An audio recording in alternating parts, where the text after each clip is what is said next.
Auf unserem Weg durch den Norden von Deutschland kommen wir in ein Dorf, das einmal als eines der ärmsten Dörfer in Deutschland galt: Moordorf. Wir sind in Ostfriesland. Moordorf liegt etwa 6 Kilometer westlich von Aurich und 25 Kilometer sind es bis zur Nordseeküste. Neben dem Dorf Moordorf liegt das Moormuseum Moordorf und genau da sind wir jetzt. Moordorf selbst hat etwa 7000 Einwohner und ist heute ein normal großes Dorf mit modernen Häusern. Von dem, wie Moordorf einmal aussah, finden wir nur noch Spuren im Moormuseum. Wir sind hier in einem Hochmoor. Das war mal bis zu 12 Meter mächtig, jetzt sind es noch 4 Meter. Neben dem Museum ist heute ein Kanal. Der zieht das Wasser aus dem Moor. Das Moor ist übrigens um die 10.000 Jahre alt. Der Eingang zum Moormuseum. Errichtet und betrieben wird es von einem lokalen Verein. Das Museum wurde 1984 eröffnet.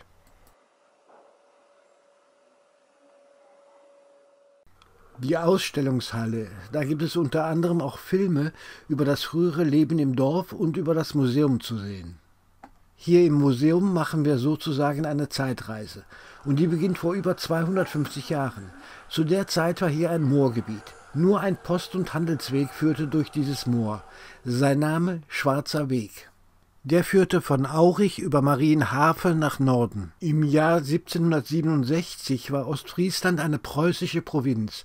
König Friedrich II. Hatte das Urbarmachungsedikt erlassen.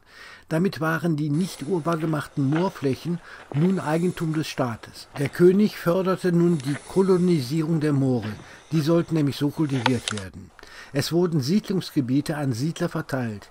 Im Fall von Moordorf waren die ersten Siedler ehemalige Soldaten und mittellose Tagelöhner aus Ostfriesland. Hier vergab man die Grundstücke für die Siedler entlang des Schwarzen Weges. Es war so ein Straßendorf. Hier der Ortsplan von 1808. Der Name der Siedlung: Kolonie am Schwarzen Weg. Die Siedler sollten hier Buchweizen anbauen und dann Torf stechen, mit dem man heizen und den man verkaufen konnte. Ja, und so lebten und wohnten wohl die ersten Siedler. Einfacher geht nicht. Das ist eine sogenannte Sodenhütte oder Plaggenhütte. Sieht ärmlich aus, oder? Das Projekt Moordorf scheiterte. Die Parzellen waren viel zu klein, um die Siedler zu ernähren. Der Boden war für Landwirtschaft kaum tauglich. Die Siedler hatten keine Erfahrung beim Torfabbau. Vor allem, das Moor hätte entwässert werden müssen. Aber dazu fehlte ein Kanal. Den hätte der König eigentlich bauen lassen müssen. Tat er aber nicht. Er hatte kein Geld. Die Kasse war wegen des Siebenjährigen Krieges leer.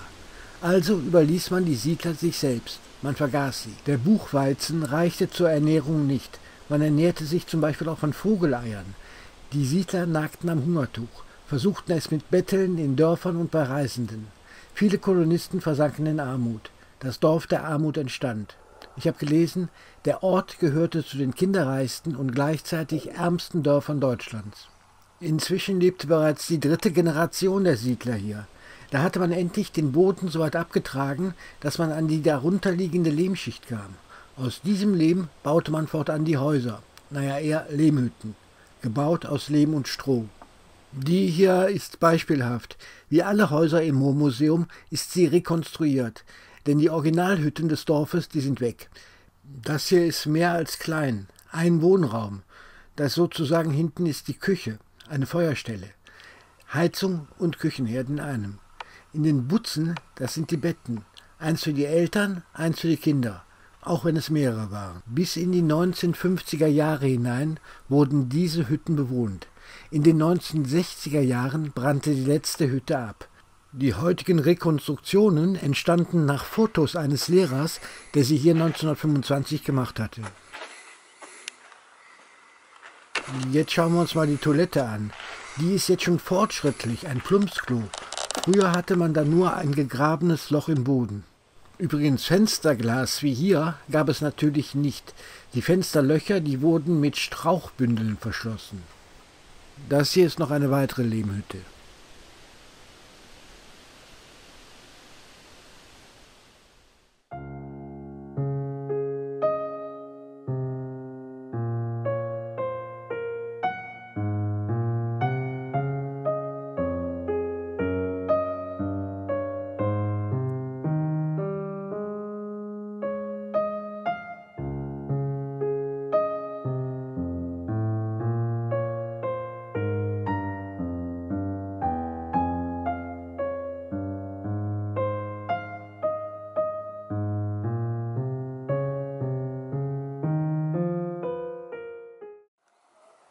Hier geht es jetzt um den Torfabbau. Das sind alles Geräte dann zum Torfabbau.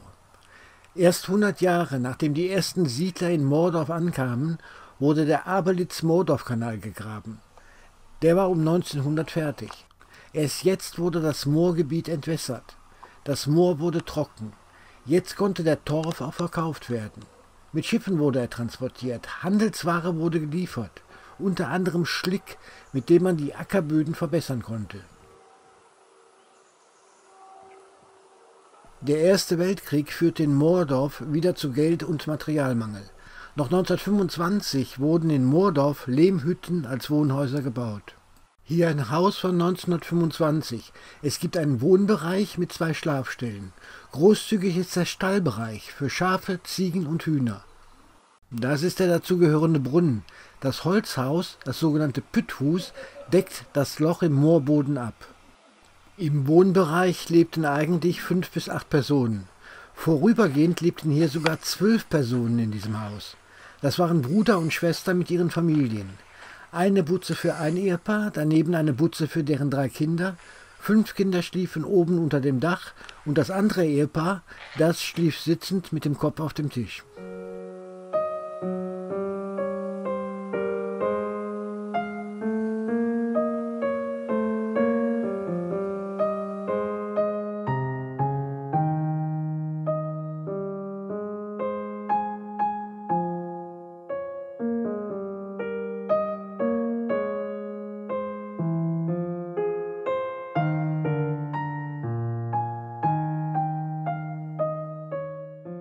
Das ist interessant. Für jedes neugeborene Kind wurde damals ein Holzlöffel geschnitzt. Der bekam die Initialen des Kindes. Den Löffel behielt man dann sein ganzes Leben lang. Nach dem Tod wurde der Löffel zur Erinnerung an den Toten an der Wand befestigt. Daher kommt übrigens, er hat den Löffel abgegeben. Ja, in Moordorf, da lebten so um 1850 insgesamt 130 Familien. Die ersten 4 bis 6 Generationen kämpften ums Überleben. Erst um 1900 sollte sich die Lebenssituation verbessern. Dieses Lehmhaus wurde 1920 gebaut. Schick, mit Efeu. Der Efeu diente aber nicht der Dekoration. Mit Efeu schützte man die Lehmwände vor Regen. Der Wohnraum, der ist nur 7 Quadratmeter groß.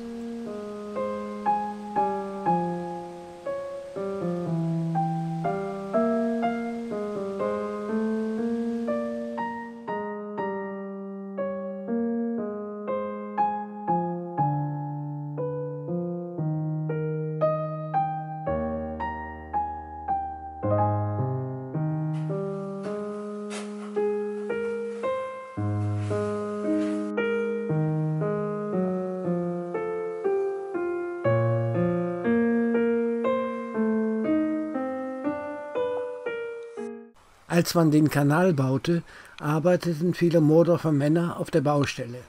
Somit mussten sich die Frauen um Haus, Acker und die Kinder kümmern. Folge war, dass kleine Kinder, die noch nicht zur Schule gingen, sich selbst überlassen wurden. Ein Pastor kaufte dieses Haus und richtete darin die Warteschule für die Kleinen ein, eine Kinderbewahranstalt. Hier lernten sie zum Beispiel Matten aus Stroh zu flechten.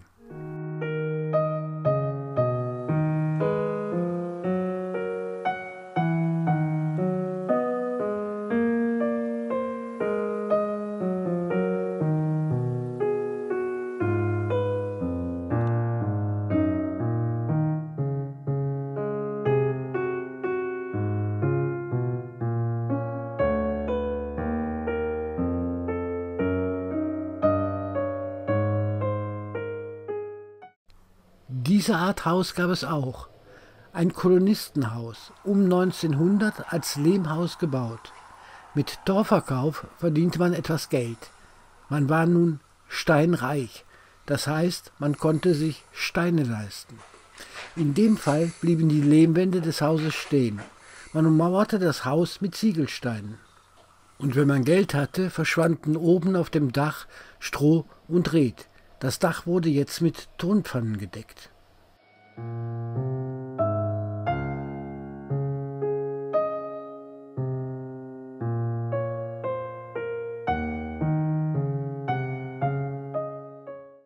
Ein Landarbeiterhaus. Das Haus ist aus Stein gebaut.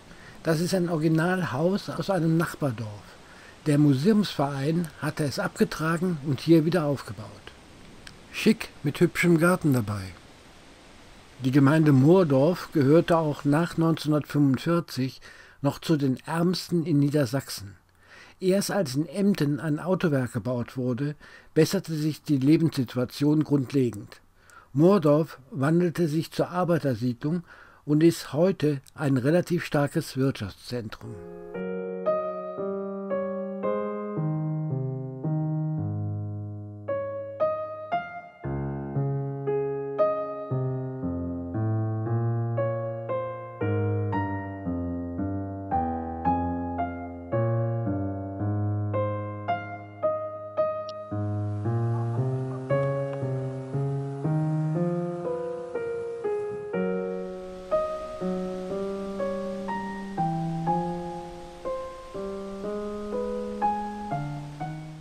Ja, und hier noch ein Tipp. Essen und etwas trinken, das kann man in dieser Teestube auf dem Museumsgelände.